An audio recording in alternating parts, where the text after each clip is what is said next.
کہتے ہیں ہمارے پاس سب سے بہترین قرآن کے بعد کون سی کتاب ہے؟ نہج البلاغہ۔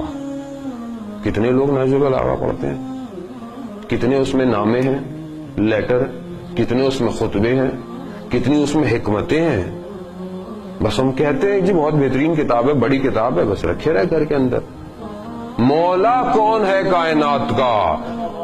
روایت ہے المعجزہ کے اندر رسول خدا بیٹھے ہوئے تھے اور ایسے میں حضرت جبرائیل سے گفتگو کر رہے تھے، مولا کائنات داخل ہوئے، جبرائیل کھڑا ہو گیا، کہا رسول خدا نے جبرائیل تم اس جوان کو جانتے ہو؟ اب رسول خدا تو سب جانتے تھے، یہ ہم جیسے لوگوں کو بیان کرنا چاہتے تھے۔ کہا ہاں رسول خدا میں اس جوان کو جانتا ہوں، اس جوان کا میرے اوپر استاد ہونے کا حق ہے۔ کہا جبرائیل بیان کرو کیسے تمہارے اوپر استاد ہونے کا حق ہے؟ کہا جب مجھے پروردگار نے خلق کیا تو مجھ سے پوچھا کہ تمہارا نام کیا ہے اور میں کون ہوں۔ اب میں سرگرداں تھا، پریشان تھا کہ میں کیا بولوں، تو ایسے میں یہ جوان نمودار ہوا۔ اس نے کہا کہ کہو انا جبرائیل انت رب الجلیل، کہہ رہے میں نے اس وقت یہ نام بتایا تو کہا جبرائیل یہ بتاؤ تمہاری عمر کتنی ہے؟ کہا رسول اللہ 30,000 سال بعد ایک ستارہ نمودار ہوتا ہے، میں نے اس کو 30,000 بار دیکھا ہے۔ 30,000 ملٹیپلائی بائی 30,000 آپ کر لیجئے گا اپنے کیلکولیٹر میں۔ 30,000 سال بعد ایک ستارہ بلند ہوتا ہے، میں نے اس کو 30,000 سال تک یعنی 30,000 دفعہ دیکھا ہے۔ کہا جبرائیل اس ستارے کو دیکھو گے تو پہچان جاؤ گے؟ کہا یا رسول اللہ پہچان جاؤں گا۔ کہا علی اپنے امامے کو ذرا پیشانی سے بلند تو کیجئے۔ جیسے ہی بلند کیا ایک نور نکلا، جبرائیل کہہ رہے یا رسول اللہ یہی تو وہ ستارہ ہے۔ یا علی یا علی۔ عزیزان محترم یہ ولایت اتنی آسان نہیں ہے، جبرائیل نے بھی قبول کیا تو وجود میں آیا ہے۔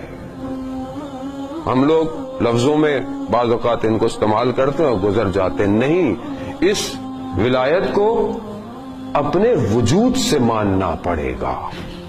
ایسے تھوڑی حضرت مولا کائنات کے حرم انشاءاللہ اللہ تعالی ہم سب کو نجف کی زیارت قبول اور نصیب فرمائے، جب آپ وہاں جائیں گے تو دیکھیں گے کہ حضرت علی ابن ابی طالب علیہ السلام نے اپنے اللہم صلی علی محمد وآل محمد ایک طرف حضرت آدم کو سلایا ہوا ہے، ایک طرف حضرت نوح کو سلایا ہوا ہے۔ یہ انسیڈنٹ نہیں ہے جی ہو گیا اتفاقاً ہو گیا، نہیں عزیزان محترم یہ اتفاقاً نہیں ہے۔ انبیاء جتنے بھی بچے ہیں وہ علی ہی کی وجہ سے بچے ہیں۔ حضرت نوح کی کشتی کو جب شیطان ڈبونے کی کوشش کر رہا تھا وہاں میرے مولا کائنات نے بچایا ہے۔ حضرت یوسف کو کنویں سے نکالنے میں میرے مولا کا ہاتھ ہے۔ حضرت آدم جب ترک اولا کر کر اترے تو یہ پنجتن پاک کے نام کے صدقے میں ان کی جو ہے وہ معافی قبول ہوئی ہے۔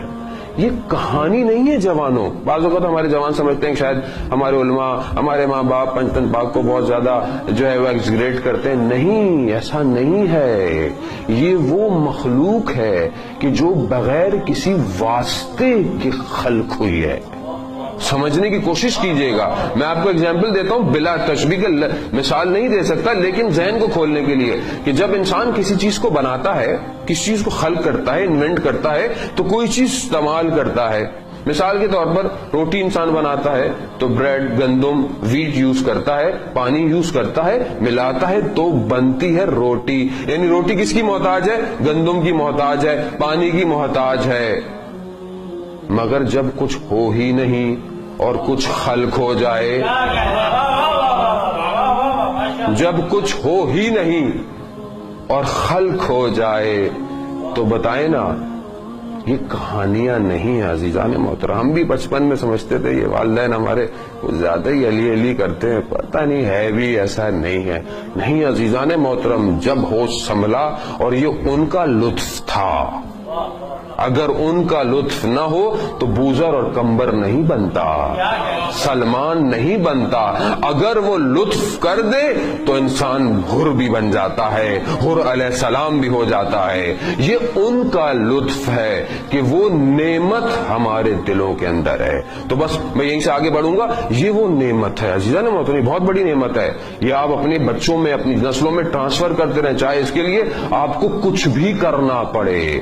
ہم لوگ آکسفورڈ یونیورسٹیز، ہارورڈ یونیورسٹیز، یہاں پہ ماشاءاللہ دنیا کی بہترین یونیورسٹیز ہیں، اس میں پڑھانے کے لیے اتنا بچوں کو خرچہ کرتے ہیں، اتنا کرتے ہیں اور اتنی تعلیمات دیتے ہیں، اس سے زیادہ دینی تعلیمات پر پیسہ خرچ کریں، دینی تعلیمات پر اپنے بچوں کے لیے ٹائم صرف کریں۔ کیوں؟ کیونکہ یہی وہ بچے ہیں جو آپ کے لیے باقیت و صالحات بنیں گے، یہی وہ بچے ہیں جو امام زمانہ کے سرباز بنیں گے۔